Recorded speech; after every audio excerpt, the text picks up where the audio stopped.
This is Non-Fungible Talkin'. We cover drops, pack breaks, and fun stuff in the world of NFTs.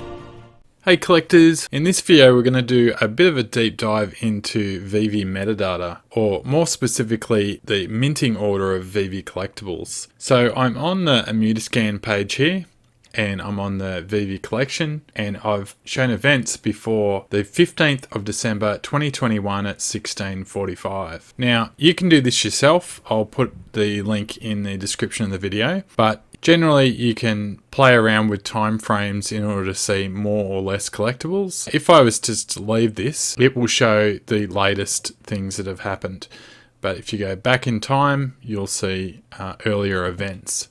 So if we scroll all the way down to the bottom of this, now I've preloaded this, but you can do it yourself over time. Apologies for the scrolling. We don't have all the data yet, right? So we don't have images for every single collectible, but what we do is we have images for a lot of collectibles. So we can see as we go through this, what collectibles were minted in what order. Now we can make a few inferences from that. So for example, not all TODs were minted before all other collectibles. So if you own a TOD, that does not mean that it was minted before another collectible around that same time frame. Now if we look at this, we have token ID 14. Now you can't go, this number is what the mint is. If we open this in a new window, we can actually look at that specific collectible. Now you can see it's here. It's edition 14, which means mint 14, which happened to be token 14 as well. In this case, it's been minted and there has been no other events. And the reason for that is that it's number 14. So it's part of VeVe's collection of collectibles because they keep everything from 1 to 40 of collectibles, and a bit different for comics. So if we go back to that, we can go up to the next one that we know of what it is. So it's number 10. Okay, edition 10. So far we know edition 14 was minted before edition 10. We go up further. This happened to be edition 1. So should be the first minted, but it was minted after number 10 and 14. Now this seems to be a function of how Immutable X works. It does things in batches and it doesn't always do things in order. I did a video before, which will probably be more detailed than this one, talking about HRO and how that works. So go and have a look at that if you're interested, but it is a bit different than what a collector might think has occurred. So if we scroll up a bit further, we have Marvel Comics, the secret rare version, and we can set it edition 92. Scroll a bit further and then we get edition 90. Scroll a bit further up. We have 79. Scroll a bit further up. We have edition 1 of that Joe Madureira. Okay, edition 2, so that seems to be in order. I'll skip a few here, won't go through every single one. Edition 5. So all these are within VeVe's vault of collectibles, but if we scroll a bit further up, we do get into the scale of things that you could actually buy. So that's not one of them. It's only edition 14. Playing up a few tabs. So I'll scroll a fair bit up here. Look at this Joker. Now you can see this is edition 42. So that would be within the realm of something that people could buy. And it's been minted and never sold. So not sure who owns that one. But anyway, if we go back to this list here and we see, okay, we've got this Jim Lee within the marketplace. If that person were to sell it, and we look at all the different transactions going down here, you can clearly see that there isn't enough space to have minted all the TODs before other collectibles. So the mint that you get really doesn't relate to the ordering of the mint that you get even in one collection, because you can see here the number 10 was actually minted before the number 1, and I can say that number being 1 and 10 because they were actually correlated. If we open this one, it should be number 10. You can see here 10. So that may be of concern to mint collectors, because if you think you're getting a collectible that is in the right mint order, that's possibly a concern. But it's also of a concern that the mint order of these TODs, that they haven't minted all of them before they've then minted other collectibles. Now, the claim might be made that on GoChain they were minted first. At this stage, we don't know that. That could be true. I'm not saying it's not true. I don't know that.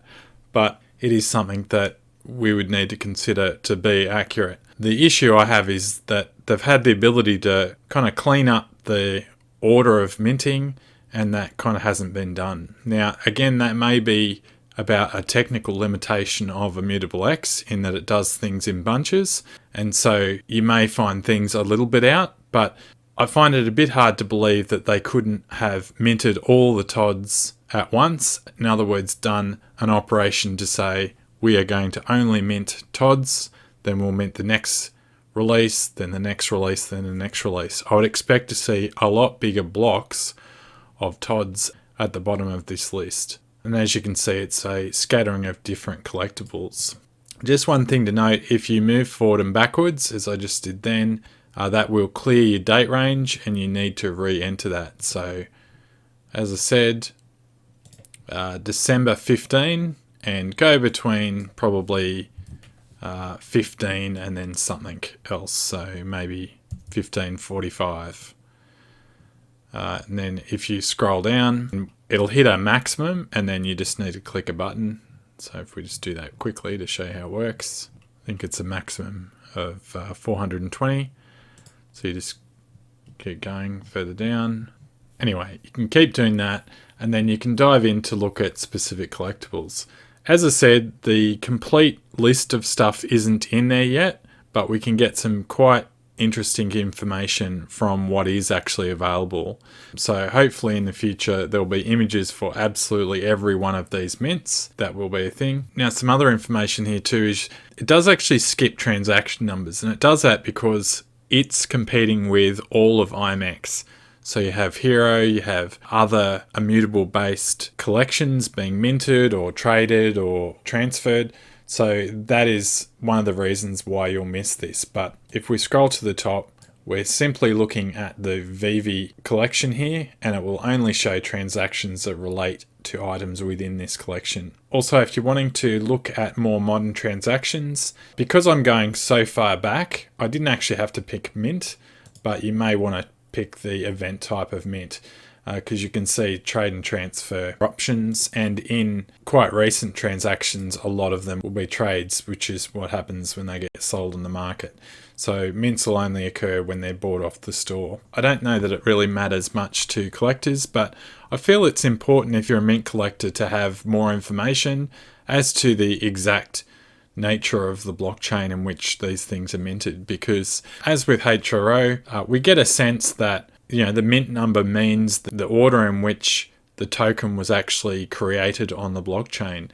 And if that's not the case, then that may not be a problem, but we at least need to know about it. Now, I'm not saying that they weren't on the GoChain, but we don't have access to that information. And I would think that the company would want to mint them in order on Immutable if they're saying, actually, this is the viewable record for the future. Let's get it right on here, so that those that are looking back in time, say in 10 years' time, wanting to look back at this information, that the mint order was correct in order to keep the integrity of what these mint numbers mean for a specific collectible. One last super quick example of how this affects modern mints as well. So we have 3 comics here that were minted, not transferred, so they weren't sold on the market. If we open the first one, we can see it's 7898. We open the second one, it is 19,494. We open the third, it is 4984. So I think the reason why those numbers were so far out is because when you purchase of the store, obviously you're given a random mint. So it's giving you that random number, and it's trying to be accurate to when it's purchased. The problem with that is that the number that is on the edition has nothing to do with the actual mint. So I think really we need to get away from the idea of calling them mints, because they're not related to the mint order. They are effectively a number that we're assigning a value to. If they wanted to keep the integrity of the mints or the edition numbers being accurate, what they would do is they would pre-mint everything and then just sell it out of the store and probably do a transfer at the time in which someone purchases it. So for example, you'd have all of them minted, it would get a random allocation, it would go into that backend database or whatever, and then it would assign the pre-minted collectible, minted in the correct order, to the purchaser. And that's what you would assume would actually happen in this case, but looking at this information, that's not what's occurring, which in my opinion isn't that great. But as long as people know what they're getting, then I suppose that's okay. Anyway, that's all for this video. As always, please subscribe and we'll catch you next time.